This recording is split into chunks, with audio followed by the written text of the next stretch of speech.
আসসালামু আলাইকুম রহমতুল্লাহ বারকাত।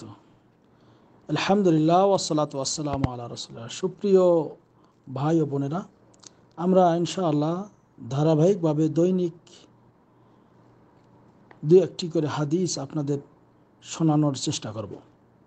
আজকে যে বিষয়টি আমরা আপনাদের সামনে বলবো সেটি হলো কিয়ামতের পূর্বে বিদআতের বিস্তৃতি ঘটা।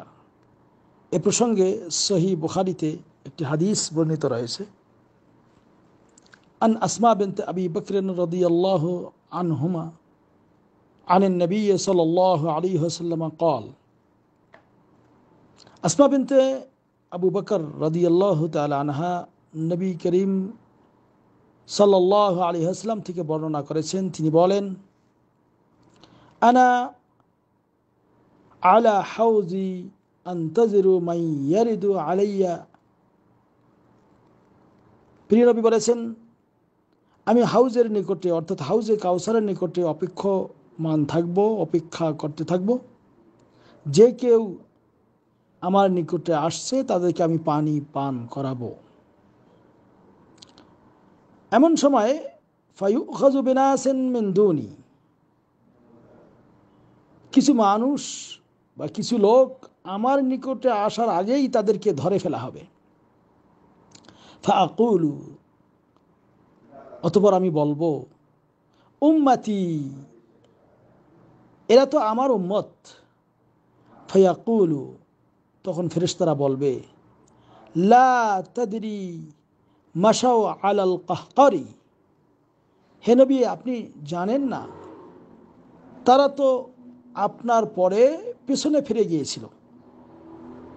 ক্বালা ইবনু আবি মুলাইকা, এই হাদিসের একজন বর্ণনাকারী ইবনে আবি মুলাইকা তিনি বলেন, ইন্না আল্লাহুম্মা ইন্না নাউযু বিকা আন নারজিআ আলা আকাবিনা আও নুফতিনা, হে আল্লাহ আমরা তোমার কাছে পানাহ চাই, আমরা যাতে পিছনে ফিরে না যাই অথবা আমরা যেন ফিতনায় না পড়ি।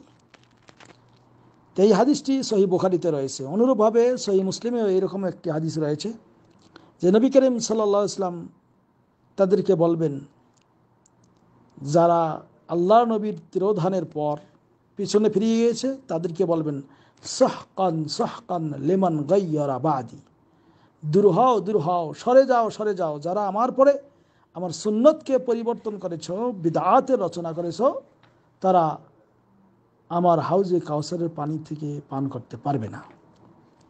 এটা কত বড় একটি মহা বিপদ সেটা এই হাদিস থেকেই বোঝা যাচ্ছে। অতএব সামনে আমাদের এই শবে বরাত নামক বিদআত আমাদের সমাজে অনেক মানুষ পালন করবে, তা থেকে আপনাদের সাবধান করছি। খবরদার এসব বিদআতি কার্যক্রমে নিজেরাও শরীক হবেন না, কাউকে সহযোগিতাও করবেন না। কারণ আলী রাদিয়াল্লাহু তাআলা আনহু থেকে একটা হাদিস বর্ণিত রয়েছে সহিহ মুসলিমে। প্রিয় নবী সাল্লাল্লাহু আলাইহি ওয়াসাল্লাম বলতেছেন, লাআনাল্লাহ মান আওয়া মুহদিসা, ওই ব্যক্তির ওপর আল্লাহর লানত হয় যে কোনো বিদআতকারীকে আশ্রয় প্রদান করে। আসুন যাবতীয় বিদআতকে পরিহার করি, সুন্নাহ মোতাবেক আমল করি। শাবান মাসের প্রাথমিক থেকে আমরা নফল রোজা যতটুকু পারেন আপনি রাখার চেষ্টা করেন। আল্লাহ রাব্বুল আলামিন এই তৌফিক যেন আমাদের সবাইকে দান করেন, আমিন। ওয়া সাল্লাল্লাহু ওয়া সাল্লাম আলা নবিয়িনা মুহাম্মদ। আসসালামু আলাইকুম ওয়া রাহমাতুল্লাহ। আজকে এটা